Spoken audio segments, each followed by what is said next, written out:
Comment développer le sport au Congo-Brazzaville? Pour répondre à cette question, le gouvernement congolais est passé par l'implantation des infrastructures de base devant permettre le bon fonctionnement du sport. C'est ainsi, à l'aube des événements des 50e Jeux africains, à Brazzaville, plusieurs édifices sportifs ont poussé comme des champignons, à l'instar des gymnases, entre autres celui de Makelekele, Henri Elende au centre-ville et Nicole Oba à Talangaï. Parlons du gymnase de Makelekele, il porte le nom de Maxime Matima, alias Yachine, ancienne gloire du football congolais et le meilleur gardien africain lors de la 8e édition de la Coupe d'Afrique des Nations suite à la brillante victoire du Congo en finale contre le Mali. Comme les autres, le gymnase de Makelekele est un complexe sportif de 3000 places, dont 2982 places assises et qui abrite plusieurs compétitions tant nationales qu'internationales. Ici, l'épreuve reine reste le basketball qui s'active de plus en plus en attirant du monde. Doté d'un espace très aéré et équipé en matériel moderne et performant à l'image de son tapis très spécial et la toiture totalement électrifiée permettent au gymnase de Makelekele d'être opérationnel de jour comme de nuit. Pour le sportif congolais, la fierté reste totale.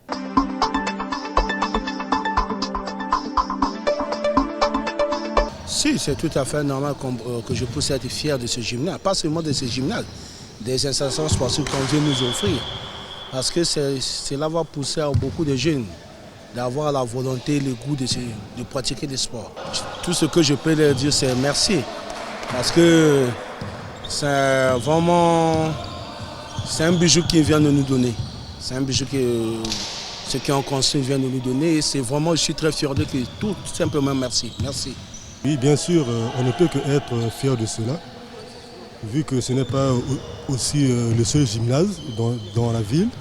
Et on a assez, donc cela va pousser au moins aux jeunes basketteurs d'être plus motivés qu'avant. Puisqu'avant, il n'y en avait pas, on jouait en plein air, mais là, il y a maintenant des salles. Juste un merci par rapport aux infrastructures.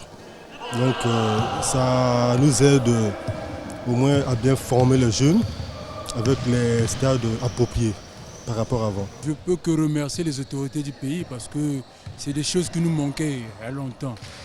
Aujourd'hui, nous avons la jeunesse. La jeunesse est vraiment très contente de ce gymnase.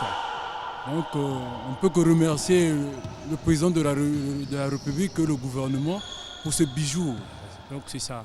Le bijou est acquis, reste un problème d'entretien. Un problème que soulève avec pertinence un des responsables du site, le nommé Tadi Marcel. Le grand bijou, c'est le bijou que tout le monde adore et loue.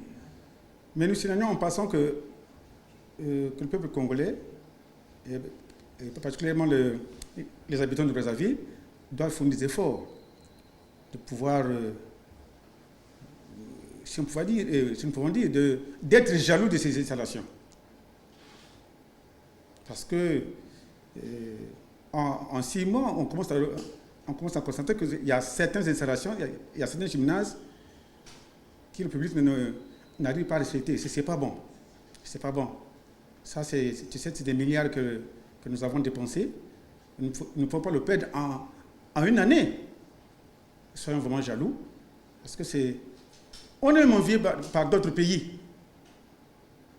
Et si nous pouvons être gérés, même les pays européens même, n'ont même pas ces genres d'installations.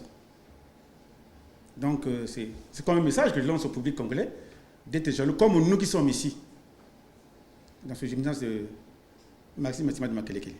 En clair, les gymnastes bâtis à Brazzaville constituent une fierté nationale et une occasion solennelle de dire merci au gouvernement congolais qui ne cesse d'en faire chaque jour, sinon un peu plus.